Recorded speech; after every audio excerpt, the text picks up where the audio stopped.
दोस्तों, आज से ठीक 49 साल पहले यानी कि 1975 में 25 जून को इंदिरा गांधी की अगुवाई वाली सरकार ने देश पर भारी इमरजेंसी थोपी थी।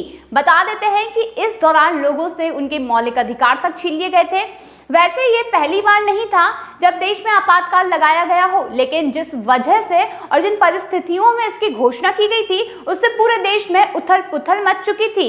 1975 के पहले भी देश में 2 बार इमरजेंसी लगाई गई थी, लेकिन दोनों ही बार इसके पीछे ठोस वजह थी। 1975 से पहले कब कब और क्यों इमरजेंसी लगानी पड़ी, ये बताते हैं। भारत के संविधान के अनुच्छेद 352 के अंतर्गत राष्ट्रपति को राष्ट्रीय आपातकाल की घोषणा करने का अधिकार है।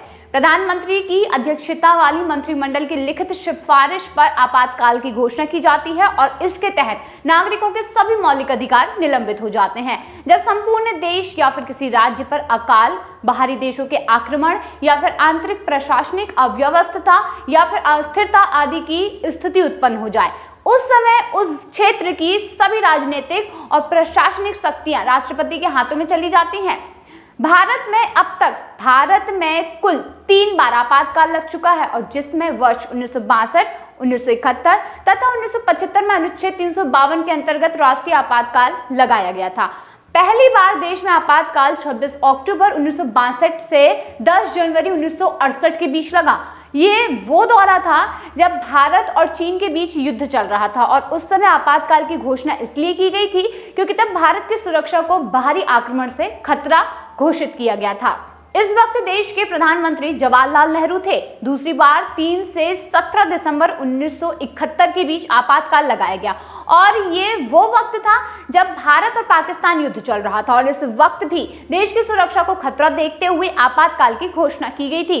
1971 में भी बाहरी आक्रमण का खतरा देखते हुए आपातकाल की घोषणा की गई थी और उस समय बीबी गिरी राष्ट्रपति थे। तीसरी बार इमरजेंसी की घोषणा इंदिरा गांधी के प्रधानमंत्री रहते हुए यानी कि 25 जून 1975 को की गई। तब आपातकाल लागू करने के पीछे कारण देश में आंतरिक अस्थिरता को बताया गया। इंदिरा कैबिनेट ने तत्कालीन राष्ट्रपति फखरुद्दीन अली अहमद से आपातकाल की घोषणा करने की सिफारिश की और यह आपातकाल 21 मार्च 1977 तक लागू रहा। बता दें कि तीसरे आपातकाल को राजनीतिक दल अलोकतांत्रिक फैसला बताते हुए इंदिरा सरकार और कांग्रेस को घेरते रहते हैं।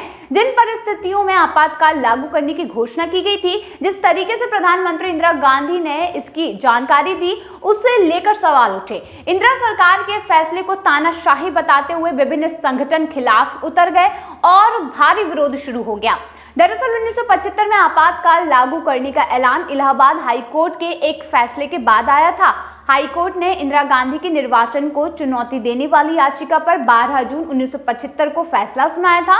हाईकोर्ट ने तत्कालीन प्रधानमंत्री इंदिरा गांधी के रायबरेली से निर्वाचन को रद्द कर दिया था और अगले 6 साल तक उनके चुनाव लड़ने पर प्रतिबंध भी लगा दिया था।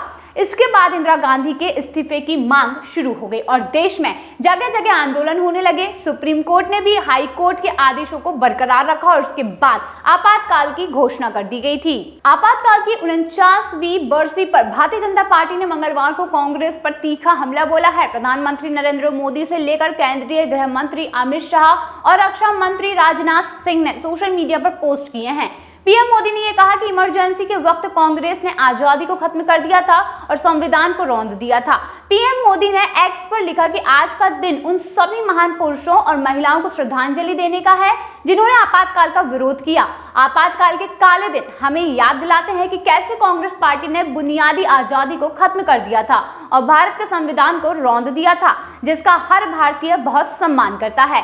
पीएम मोदी ने आगे ये भी लिखा कि सत्ता पर टिके रहने के लिए तत्कालीन कांग्रेस सरकार ने हर लोकतांत्रिक सिद्धांत की अवहेलना की और देश को जेल खाना बना दिया था। जो भी व्यक्ति कांग्रेस से असहमत होता था उसे प्रताड़ित किया जाता था और सबसे कमजोर वर्गों का निशाना बनाने के लिए सामाजिक रूप से रिग्रेसिव पॉलिसी लागू की गई। पीएम मोदी का ये कहना था कि जिन लोगों ने आपातकाल लगाया उन्हें हमारे संविधान के प्रति अपना प्यार जताने का कोई भी अधिकार नहीं है और ये वही लोग हैं जिन्होंने अनगिनत मौकों पर अनुच्छेद 356 लगाया है, प्रेस की स्वतंत्रता को खत्म करने के लिए विधेयक लगाया, फेडरलिज्म को खत्म किया और संविधान के हर पहलू का उल्लंघन किया है।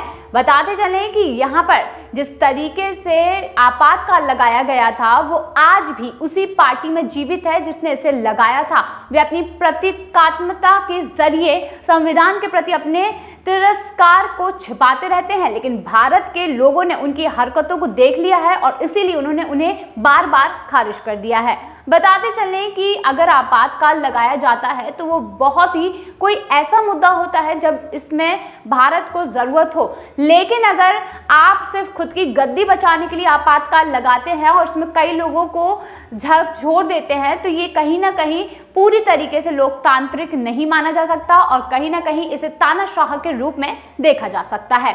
तो दोस्तों, आज के दिन ही आपातकाल लगाया गया था जिससे कई लोगों ने अपनी जान भी गंवाई थी और कई लोगों को काफ़ी परेशानियां भी हुई थी, लेकिन तानाशाही जब करने पर कोई उतर आता है तो उसे पूरे देश को भुगतना ही पड़ता है। इस पर आपका क्या सवाल है या फिर आप क्या सोचते हैं, कमेंट सेक्शन में ज़रूर बताइए।